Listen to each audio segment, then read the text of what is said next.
Kenneth MacAlpin, the man who made Scotland. Let's go back to the 9th century, an age of clan wars, Viking raids, and fractured kingdoms. Out of the chaos rose one man history remembers as the father of Scotland, Kenneth MacAlpin, or Sinead MacAlpin. Born around 810, he was a Gaelic king from Dalriada, a small kingdom of the Scots on the western coast. To the north and east lived the Picts, fierce warriors with their own kings, language, and customs. For generations, the Picts and Scots fought and allied in cycles, but Viking pressure forced them toward unity. Around 843 AD, Kenneth seized a historic moment. As king of both the Scots and, through heritage and conquest, the Picts, he merged the two realms under one crown. He called his new kingdom Alba, the seat of modern Scotland. Legend says he gained power through cunning diplomacy in battle, earning the throne after a mysterious gathering where several Pictish nobles were killed, half folklore, half politics. Kenneth shifted the royal capital from western Dalriada to Scone, near today's Perth, placing it in the heart of the Pictish lands. This was more than geography. It showed he wanted a united identity, not just dominance. He established the Stone of Destiny at Scone for royal coronations, a symbol later used by every Scottish and even English monarch. Under Kenneth's rule, Gaelic culture spread north and east, blending with Pictish traditions into a single national identity. When he died in 858 AD, he left a kingdom that, while young, had a name, a flag, and a future. Every Scottish monarch after him traced legitimacy back to that union. In essence, Kenneth MacAlpin didn't just win a throne, he forged Scotland itself. Constantine II, the builder of a nation's identity. After Kenneth MacAlpin laid Scotland's foundation, Constantine II, his grandson, became the man who gave that foundation form. He ruled from 900 to 943 AD, nearly half a century, the longest reign of any early Scottish king, and in that time he turned fragile Alba into a true kingdom that could stand beside England and the Norse world. When he took the throne, the land was still threatened on all sides. Vikings raided the coasts, English kings pressed north, and internal clans jockeyed for power. Constantine fought, and often survived, both battlefield losses and political bargains. In 937 AD, he allied with the Norse-Irish and the King of Strathclyde against England's Athelstan at Brunanburh, one of the most famous battles in early British history. Though the coalition lost, Constantine's defense of independence gave Scotland a sense of lasting national pride, an early spark of "we stand apart." He also strengthened the church to unify the realm, overseeing councils that anchored Christian influence across Alba. By linking monarch and faith, he offered the people stability after generations of chaos. Near the end of his life, Constantine did something remarkable for that era. He voluntarily abdicated his throne to become a monk at the monastery of St. Andrew's. Few kings walked away from power. His act set an example of humility and moral authority. When he died around 952, Alba was no longer a tribal patchwork, but an enduring kingdom. Constantine II didn't just defend what Kenneth built, he defined what being Scottish meant. Macbeth, the real king behind the myth. Forget Shakespeare's cursed tyrant for a moment. The real Macbeth, Macfindlake, was far more complex and in many ways far more admirable. Born around 1005, he became King of Scots in 1040 AD after defeating his predecessor Duncan I in battle. Sounds ruthless, but that was standard medieval politics, not murder in the night. Macbeth ruled for 17 years, an impressive stretch in a brutal age, and his reign was actually marked by order and prosperity. Chronicles describe him as generous to the church and effective in law and governance. He even felt secure enough to travel to Rome in 1050, not as an exile or invader, but as a respected monarch making a pilgrimage, and spending lavishly on alms along the way. His success rested on balancing Gaelic and northern lordships, forging uneasy peace with Norse settlers in the Isles. But ambition is contagious. In 1057, Duncan's son, Malcolm Canmore, backed by the English, returned to reclaim the throne. Macbeth was killed near Lumphinen in Aberdeenshire, marking the end of one of the most stable governments of 11th century Scotland. Though later demonized by Shakespeare, history paints a different picture: a capable, reform-minded ruler who brought rare calm to a violent land. His legend survived because it dramatized the eternal tension between power and conscience. But the real legacy of Macbeth is that he proved a Scottish king could rule not just by the sword, but by the strength of his governance. Malcolm III Canmore, the Restorer King. When Macbeth fell, Scotland needed stability and legitimacy again. That mantle passed to Malcolm III Canmore, who ruled from 1058 to 1093 AD. His name Canmore means great chief, and he earned it by rebuilding the royal line of MacAlpin after nearly 2 decades of upheaval. Malcolm's reign marked a turning point. His marriage to Margaret of Wessex, an English princess later canonized as Saint Margaret, blended Scottish resilience with English refinement. She brought literacy, new religious customs, and reforms that civilized court life, from church discipline to feeding the poor. Their union symbolized the soft but powerful Anglicization of Scotland's elite. Politically, Malcolm fought fiercely to protect independence, even invading Northumbria several times to test his English rivals. Yet his links by marriage also pulled Scotland closer to England's orbit, an irony that shaped centuries of future tension. He strengthened royal authority in the lowlands and integrated Norman ideas of governance spreading from the south. When Malcolm died in 1093 during a raid near Alnwick, he left behind not only a dynasty — 5 of his sons would rule as kings — but a vision of Scotland, with one foot in its Celtic past and the other stepping confidently into medieval Europe. He was, in short, the monarch who turned survival into consolidation. David I, the architect of medieval Scotland. Fast forward to the 12th century, David I, ruling from 1124 to 1153, is remembered as the king who transformed Scotland from a loose collection of clans into a modern medieval state. Born the youngest son of Malcolm III and Margaret, David grew up at the Norman court of England, absorbing continental ideas of chivalry and governance. When he became king, he launched what historians call the Davidian Revolution, and it was exactly that. He introduced feudalism, granting lands to Norman knights in exchange for loyalty and military service. He created burgh towns like Edinburgh, Stirling, and Perth, encouraging trade, crafts, and taxation. He invited monastic orders, Cistercians, Augustinians, to build abbeys such as Melrose and Jedburgh, turning religion into an engine of economy and culture. David also expanded royal justice, minted coins, and even fought major English wars while holding northern English lands in his own right. By the time he died, Scotland had the structure of a European kingdom: tassels, parishes, markets, and written law. Under David I, the scattered realm Kenneth MacAlpin once united became organized, wealthy, and spiritually alive. His contemporaries called him the saintly king for his piety, but historians remember him as the administrator who built Scotland's backbone. Alexander II, the peacemaker with a warrior's heart. Born into the strong line David I created, Alexander II ruled from 1214 to 1249 AD, inheriting a Scotland balanced between reform and conflict. His early years were rocky. King John of England tried to invade, and young Alexander had to fight for his crown. But his reign evolved into one of calculated diplomacy and slow consolidation. Alexander strengthened royal authority against rebellious lords, promoted consistent law, and fostered a sense of national order. He settled a dangerous border feud with England after John's fall, marrying Joan of England, daughter of Henry III, a match that calmed generations of Anglo-Scottish tension. Yet Alexander never forgot Scotland's western frontier, where Norse powers still ruled the seas.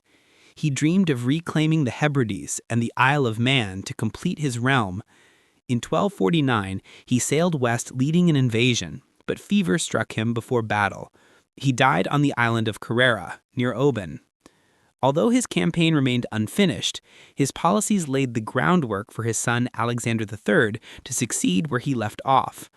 Alexander II was that rare blend of reformer and soldier, a king whose steady, peaceful rule prepared Scotland to grow strong enough to stand on its own. He turned fragile borders into stable horizons. Alexander III, the Golden Age King. When he III took the throne in 1249, he was just 8 years old, but his reign would become the bright centerpiece of medieval Scotland's story. He inherited his father's ambition to unite the realm, and through patience and nerve, he achieved it. By the 1260s, Alexander had peacefully brought the Western Isles and the Isle of Man under Scottish rule, ending centuries of Norse control. The Treaty of Perth in 1266 sealed Scotland's western border, a triumph of diplomacy after centuries of raids. Under Alexander, Scotland thrived. Trade with Europe flourished, castles rose, and peace, the rarest currency of the time, lasted over 30 decades. Chroniclers called it a golden age, a time of steadily growing prosperity where common people could work the land without constant fear of war. Personally, the king was popular, steadfast, and devoted to his queen, Margaret of England. But tragedy shadowed the end of his life. By 1286, his wife and children had died, leaving only a granddaughter, the young Margaret, Maid of Norway. Traveling in stormy weather to meet his new bride, Alexander was thrown from his horse and killed at Kinghorn in Fife. That single accident ended stability overnight. With no adult heir, the throne fell into dispute, pulling Scotland into the Wars of Succession, and eventually into the orbit of England's powerful king, Edward I. Alexander III's reign remains the symbol of what Scotland could be, peaceful, united, and proud. And his death, the crack that let the storm in. John Balliol, the king who lost his crown and sparked a nation's rage. After Alexander III's death, 13 nobles claimed the throne. To avoid civil war, Scotland asked Edward I of England to arbitrate. He agreed, but on one condition: he'd decide as Scotland's overlord. That tiny clause changed everything. Edward chose John Balliol, a man with royal blood and a cautious temper, crowning him in 1292. At first, John ruled as a legitimate monarch, but Edward quickly reduced him to a puppet, summoning him to English courts, taxing his nobles, even overruling his judgments. Scots began calling him Tomb Tabard, empty coat, a king in title only. Humiliated, Balliol finally rebelled in 1296, joining France in alliance against England. Edward responded with fury. He invaded, crushed the Scots at Dunbar, stripped Balliol of his crown in public, and paraded him as a captive to London. The throne was declared vacant. Edward would rule Scotland directly. Yet Balliol's fall awakened national resistance. Local uprisings erupted, and leaders like William Wallace rose from the chaos. Though John spent his later years in exile, he became a reluctant symbol of Scotland's lost sovereignty. Ironically, the man mocked for weakness became the spark that rekindled the flame of freedom. Robert the Bruce, freedom's relentless king. Then came the warrior who would reverse it all, Robert the Bruce, crowned King of Scots in 1306 after stabbing his rival, John Comyn, before an altar in Dumfries. His act made peace with England impossible. The Pope excommunicated him, and Edward I branded him a traitor. For years, Bruce was hunted, his forces scattered, his brothers executed, but he refused to yield. Recovering from exile in the Isles, he launched a fierce guerrilla campaign against English rule. Step by step, he reclaimed castles, inspired loyalty, and rebuilt an army. The turning point came at Bannockburn in 1314, where Bruce's 6,000 Scots crushed a much larger English host in one of medieval Europe's most astounding victories. That victory did more than win a battle. It restored a nation's confidence. 8 years later, Scottish nobles sealed their defiance in the Declaration of Arbroath, 1320, declaring that as long as 100 of them remained alive, they would never be made subject to England. Bruce ruled until 1329, strengthening government, trade, and diplomacy. He died in peace at Cardross, his heart sent as he'd wished toward the Holy Land, a final gesture of chivalry. In life he was an outlaw, in death a liberator. Robert the Bruce, turned rebellion into nationhood. Scotland's greatest warrior king. David II, the captive king who refused to break. When Robert the Bruce died, his only surviving son, David II, was just 5 years old. Crowned in 1329, he inherited a kingdom exhausted by war and still threatened by English ambitions. At 9, he was forced into exile in France when Edward Balliol, backed by England, invaded to seize the throne. David spent 7 years abroad, learning diplomacy and survival in the court of Philip VI, a school far less pleasant than peace, but one that shaped him into a resilient ruler. Returning home as a young man in 1341, he fought to re-establish authority. In 1346, fired by alliance with France, he invaded England but was wounded and captured at Neville's Cross. That blow seemed fatal for Scotland's independence. Yet even as a prisoner, David negotiated cleverly, rejecting English demands that would have made him a vassal. After more than 11 years in captivity, he was ransomed in 1357 for a staggering 100,000 marks, about 10 times Scotland's annual income, and spent the rest of his reign struggling to pay it while keeping peace. Though critics saw him as distant, he rebuilt alliances, stabilized succession, and left the realm intact.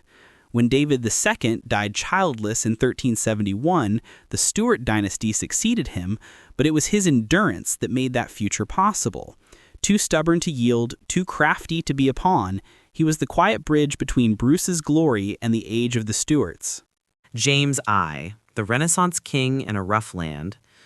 Born a prince and raised as a prisoner, James I of Scotland lived a life fit for poetry, which luckily he also wrote. Captured by English pirates in 1406 while en route to safety, he spent 18 years in England, where he was educated as both hostage and gentleman. He studied literature, philosophy, and law, becoming fluent in the trends of the early Renaissance. Released in 1424, James returned home determined to drag his unruly kingdom into order. What he found was chaos, nobles acting like warlords and royal finances evaporating into their pockets. He reformed taxation, standardized weights and coins, called regular parliaments, and pushed for fairer justice.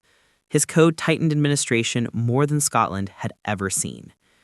A gifted artist, he also penned The King is Choir, a love poem to his English wife, Queen Joan Beaufort, combining courtly romance with introspection, a rare window into a medieval monarch's soul. But his quest for absolute authority earned enemies. On a February night in 1437, nobles led by Sir Robert Graham stormed his lodging in Perth and stabbed him to death as he tried to hide behind floorboards torn up from his bath chamber. James I left behind a disciplined, centralized monarchy and a moral vision of governance centuries ahead of its time. Scholar, reformer, poet, he was the king who tried to civilize power itself. James IV, the chivalric star of the Stuarts. Few Scottish kings have shone as brightly or fallen as dramatically as James IV. When he became king in 1488 after his father's overthrow at Sachiburn, he carried the guilt of rebellion for the rest of his life, wearing an iron chain around his waist every Lent in penance. That mix of conscience and charisma made him one of the most beloved monarchs in Europe. James IV embodied Renaissance energy. He built ships like the Great Michael, then the largest vessel afloat, establishing a navy that gave Scotland maritime prestige. He founded universities, invited artists and scholars to his court, spoke multiple languages, including Gaelic, and treated science and learning as royal duties. Under him, Scotland's court buzzed with invention and international culture that bridged Highlands and Lowlands alike. Diplomatically, he married Margaret Tudor, daughter of Henry VII, in 1503, creating the marriage tie that would one day unite the English and Scottish crowns under their grandson, James VI. Yet duty to honor France called him to war against England in 1513. He led his army south and died fighting heroically at Floddenfield, the last British monarch to fall in battle. His death was a national heartbreak. The golden light of his Renaissance court went out overnight, but the legacy of James IV lived on in the culture, confidence, and unity he inspired. He was, above all, the king who made Scotland modern and paid for it with his life. Mary, Queen of Scots, the tragic star. Born in 1542, crowned at 6 days old, Mary Stuart lived the kind of life that would later fill novels, operas, and midnight documentaries. Her father, James V, died when she was an infant, and Scotland immediately became a pawn board for powerful nobles and rival religions. At 5, she was sent to France and raised amid luxury as the future bride of the Dauphin. When he briefly became King Francis II, Mary was queen consort of France before she was 18. But his sudden death in 1560 forced her back to a storm-tossed homeland she hardly knew, one now divided between Catholic and Protestant factions. Her early charm couldn't bridge those divides. Her second marriage to her cousin Henry Darnley turned disastrous when he helped murder her secretary, David Rizzio, then was himself killed in an explosion many blamed on Mary's ally and later husband, the Earl of Bothwell. The scandal broke her rule. Rebel lords captured her, forced her abdication in 1567, and imprisoned her infant son, James VI, as king. Fleeing to England, Mary sought refuge from her cousin Queen Elizabeth I, but became instead her greatest threat. After 19 years of captivity and intrigue, a supposed plot to assassinate Elizabeth sealed her fate. On February 8, 1587, Mary was executed. Though her reign ended in blood, her legend never died. Mary Stuart remains the image of doomed grace, a woman caught between duty, faith, and fate, and immortalized by her own tragedy. James VI and I, the king who united the crowns. Mary's son, James VI, became king before his first birthday, growing up under tutors who drilled him in scripture, languages, and political caution, the exact skills he'd need to survive in a kingdom of restless nobles. He ruled Scotland alone from 1567, mastering compromise in a nation still tearing itself apart after the Reformation. When Elizabeth I died childless in 1603, James inherited England as James I, uniting the crowns of two once bitter enemies and launching the Stuart monarchy of Great Britain. Intellectually restless, he wrote treatises on government and witchcraft and sponsored the King James Bible, still one of history's most influential texts. He dreamed of a permanent union between Scotland and England, though political jealousies kept them separate in law until 1707. At home, he fostered learning and relative peace, but struggled with Parliament's suspicions and the early Puritan movement that would soon engulf his dynasty. Yet for Scotland, his rule meant stability after a century of turmoil. James VI and I turned diplomacy, scholarship, and lineage into statecraft. Through him, the Scottish crown stepped beyond borders to anchor a new British one, a thinker king who ruled more with pen and policy than with sword and siege. Charles II, the wandering king restored. When his father, Charles I, was executed in 1649, England became a republic under Cromwell, and young Charles II found refuge only in Scotland. There, amid shifting loyalties, he was crowned at Scone in 1651, the last monarch crowned on Scottish soil. It was a desperate moment. Royalists hoped he could reverse Cromwell's power, but his campaign ended in defeat at Worcester, forcing Charles into daring flight and years of exile.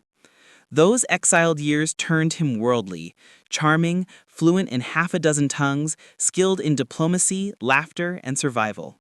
When the Commonwealth collapsed in 1660, he returned to London to a delirious welcome, the restoration of the monarchy. Though he reigned afterward mainly from England, the symbolism mattered. Crowning him at Scone had kept Scotland's lineage unbroken across revolution. He rewarded loyal Scots, reopened trade, and maintained relative peace north of the border.